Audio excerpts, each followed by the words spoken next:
નમસ્કાર, આપ જોઈ રહ્યા છો સ્પાર્ક ટુડે ન્યૂઝ વડોદરા. મહાનગરપાલિકાની મળેલી સ્થાયી સમિતિમાં 12 કામોની દરખાસ્ત મૂકવામાં આવી હતી, જેમાં ચર્ચાના અંતે 11 કામોને મંજૂરી આપવામાં આવી હતી, જ્યારે એક કામ મુલતવી રાખવામાં આવ્યું હતું. દર અઠવાડિયે મળતી સ્થાયી સમિતિની બેઠકમાં 12 કામો દરખાસ્ત સ્વરૂપે મ્યુનિસિપલ કમિશનર તરફથી મૂકવામાં આવતા હોય છે, જેમાં પાર્ક્સ એન્ડ ગાર્ડન શાખા, પાણી પુરવઠા પ્રોજેક્ટ શાખા, સેન્ટ્રલ સ્ટોર, આઈટી શાખા, મિકેનિકલ ખાતું, બ્રિજ પ્રોજેક્ટ શાખા, બિલ્ડિંગ પ્રોજેક્ટ શાખા અને જમીન મિલકત શાખા જેવા કામો લેવામાં આવ્યા હતા, જેમાં ચર્ચાના 11 કામોને મંજૂર કરવામાં આવ્યા હતા, જ્યારે બિલ્ડિંગ પ્રોજેક્ટ શાખાનું સમા વિસ્તારમાં રંગ અવધૂત સ્કૂલ માટે નવીન બિલ્ડિંગ બનાવવાનું કામ મુલતવી રાખવામાં આવ્યું છે. સ્થાયી સમિતિની આજે બેઠક અને બેઠકની અંદર આજે આપણે દરખાસ્તની અંદર 12 કામ હતા. 12 માંથી એક મુલતવી કરીને બાકી બધા મંજૂર કરેલ છે. પહેલું જે આપણું કામ હતું ઝોનની ટ્રી કટિંગનું, એને મંજૂર કર્યું છે. બીજું નિમેટાથી જે પાણી આપણે 75 MLD સરદાર એસ્ટેટથી લાવવાનું હતું, એ કામને પણ જે વધારાના ખર્ચા ને ક્રોસિંગ કરીને જે પ્રોબ્લેમ્સ થયો અને પછી જેને આપણે કામ વધાર્યું છે, એ કામના વધારાના ખર્ચને પણ મંજૂરી આપી છે. સૌથી ત્રીજો આપણો પાનમથી આપણે લેતું પાણી અને એના માટે થઈને કેટલા વર્ષોથી 1971થી જે એક ઠરાવ અને કરાર થયેલો અને પછીથી જે રદ થયું અને વારાફરતી આ જ ઉપરથી આપણને પેનલ્ટી, વ્યાજ, રકમ આ બધું જ થતાં 5233 કરોડ જેટલું વડોદરાને હર હંમેશ દર વર્ષે એક દેવું તરીકે બોલાવાતું હતું. અને સરકારશ્રીની આજે અમે ખરેખર એક આભાર વ્યક્ત કરી છે કે વ્યાજ અને પેનલ્ટી 4193 કરોડ માફ કરીને વડોદરા મહાનગરપાલિકાને 1000 કરોડ અંદાજિત ભરવાના જે આપણને થાય છે એને પણ મંજૂરી આપી છે.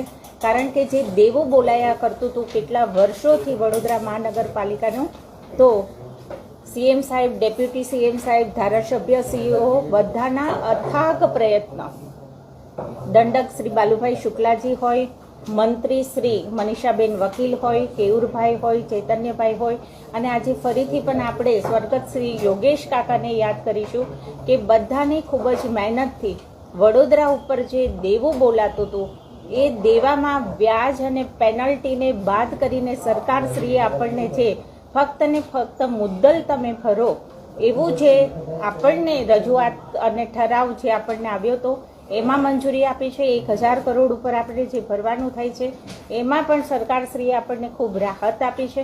અત્યારે આપણે જે ભરવાના થાય છે એ રકમને મંજૂરી આપી છે અને વારાફરતી સમયસર ઇન્સ્ટોલમેન્ટના ભાગરૂપે આપણે ભરવાનો છે, એમાં પણ આપણને સરકારે મદદ કરી છે. તો આ વાતને સ્ટેન્ડિંગ કમિટીમાં આજે મંજૂરી આપી છે અને સામાન્ય સભામાં આગળ મોકલેલું છે. એના પછીનું લેન્ડફિલ જગ્યા જાંબવા અને હંમેશા એમાંથી જે ગંદી સ્મેલ આવતી હોય અને એના ઉપર દવા નાખીને જે હોય છે એ કામની મંજૂરી. વોટ્સએપ હવે આજના યુગની અંદર ક્વિક મેસેજીસ પહોંચાડવા માટે વડોદરા મહાનગરપાલિકાની એક મેસેજીસ મેટા તરફથી જે છે અને પ્રાઇસ રેટ પણ એના જોઈ કરીને આ કામને આપણે એને મંજૂરી આપી છે. બીજું, ચોમાસાની સિઝન હવે આવતા કોલ સેન્ટર ઉપર વધારે માણસની જરૂર રાત્રિના સમયે આપણને એ પણ આપણે 4 મહિના અને 5 કર્મચારી, જેથી કરીને કોલ સેન્ટર એક કોઈનો પણ ફોન આવે તો રિસીવ થઈને માહિતી આપણને મળે એને પણ મંજૂરી આપી છે. બીજું, એક વડોદરા મહાનગરપાલિકાની કામગીરી માટે વ્યવસાય વેરાની ગ્રાન્ટમાંથી 8 નંગ બંધ બોડીની જીપ અને બોલેરો આ વ્હીકલને પણ જી પોર્ટલ ઉપરથી ખરીદવા માટે તેમની મંજૂરી આપેલી છે. ટ્રાફિકના જે સલાહકાર તરીકે SVNIT જે છે એને પણ 1 વર્ષ માટે થઈને સમય મર્યાદામાં વધારો કરેલો છે. પૂર્વ ઝોનની ડિસ્ટ્રિક્ટ લાઇબ્રેરી એને પણ મંજૂર કરેલું છે. 10મું જે કામ સ્કૂલનું હતું એને અત્યારે મુલતવી કર્યું છે. એના પછીની એક એન્જિનિયરિંગ જે આપણું વાસ્વિક હોલ છે એને રિન્યુ ભાડાપટ્ટી ઉપર આપતા હોય છે તો ફરીથી ભાવ વધારો કરીને અત્યાર સુધી આપણે 25,000 પ્રતિ વર્ષ લેતા હતા, પણ હવે દર મહિને 10,000 એમ કરીને પ્રતિ વર્ષ 1,20,000 10 વર્ષ માટે આપણે એને રિન્યુ કરી છે, પણ સાથે દર વર્ષે 5% એમાં વધારો થશે. અને 12મું જે કામ આપણું છે જે પ્લોટોની હરાજી માટેનું એનું પણ સામાન્ય સભા માટે આગળ મોકલેલું છે.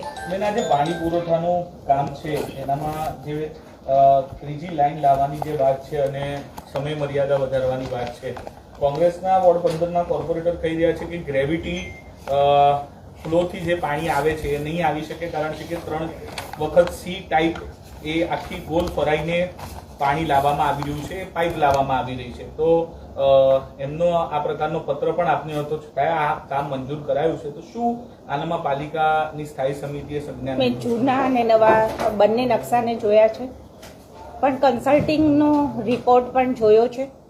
એની સાથે જ્યાંથી બ્રિજ નીચેથી પસાર થતી એમાંથી ઓથોરિટીની આપણી મંજૂરી નહીં, સ્માર્ટ રોડવાળું, અને બીજું કેનાલની નીચેથી જેની આપણને સ્ટ્રેન્થને નહીં મળવાને કારણે, સ્ટ્રેન્થન ઓછી થવાને કારણે બ્રિજની નીચે પણ એવું જેની મંજૂરી નહીં મળવાને કારણે આપણે સેજ રૂટ ચેન્જ કરવો પડ્યો છે.